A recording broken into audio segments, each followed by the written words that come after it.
ቅዱስ ምስግን በመላእክት ብኻልካ ዚዝካ ሰላም እግዚአብሔር አምላክ ምስ ኩላትና ይኹን። ክቡራት ቤተሰብ ከመይ ቀኒኹም? አሜን። ቅዱስ እግዚአብሔር አምላክና ኣብዚ ሰዓት ዝውፅዕሊ ዘብፅሕና ክብሪ ምስጋና ይኹን አሜን። እሺ እምበር ሓደሽቲ ዝመጻኹም ሳብስክራይብ ሼር ላይክ እናገርኩም ብረስታኹም መይፈለይ እናበልኩ ኩሉ ዝኾነ ንሰናይ ትብል መዝሙር ብስም ስላሴ ስልጣን ብድንግል ማርያም አማላድነት ብቅዱሳን ተራዳነት ሓቢርና ነመስግን። ኩሉ ዝኾነ ንሰናዩ ኩሉ ዝኾነ ንሰናዩ ኣብ ሰማይ ምድሪ ዝበልካዮ ኣምላኽ ስራሕኻ ትኽክል እዩ።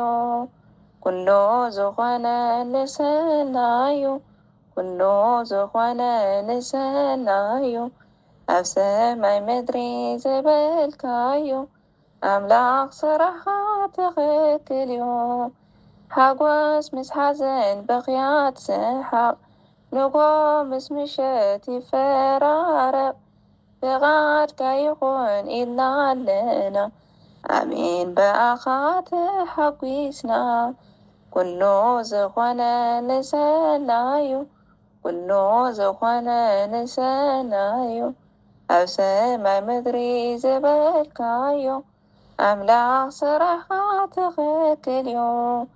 ማይን ተመልአት መርከብና እሾኽ ተኾነ መንገድና ዓይነ ሽበርን ተኣሚንና ኣምላኽ ንኣኻ እንተሒዝና።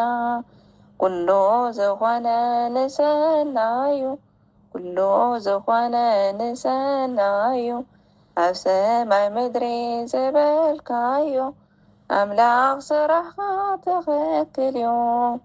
መውሓድ ምብዛሕና ፈሊጥና ኢና ሙታን ክንመስል ህያው ኮይንና ንጸላትና ስዒርና ኢና ናይ ፈጣሪና ናትካ ኮይንና። ኩሉ ዝኾነ ንሰናዩ ኩሉ ዝኾነ ንሰናዩ ኣብ ሰማይ ምድሪ ዝበልካዮ ኣምላኽ ስራሕኻ ትኽክል እዩ። ተተሰደድኩ ካብ ሃገረይ እንተ ደኸመት ጉልበተይ ኣምላኽ በኣኻ ሰብ ኮይነየ ንወገነይ እውን ተሪፈየ። ኩሉ ዝኾነ ንሰናዩ ኩሉ ዝኾነ ንሰናዩ ኣብ ሰማይ ምድሪ ዝበልካዮ ኣምላኽ ስራሕኻ ትኽክል እዩ። ኩሉ ዝኾነ ንሰናዩ ኩሉ ዝኾነ ንሰናዩ ኣብ ሰማይ ምድሪ ዝበልካዮ ኣምላኽ ስራሕኻ ትኽክል እዩ። አሜን አሜን። ስለ መዝሙሩ ናይ መዝሙር በዓል ቤት እግዚአብሔር ዝኸበረ ዝተመስገነ ይኹን።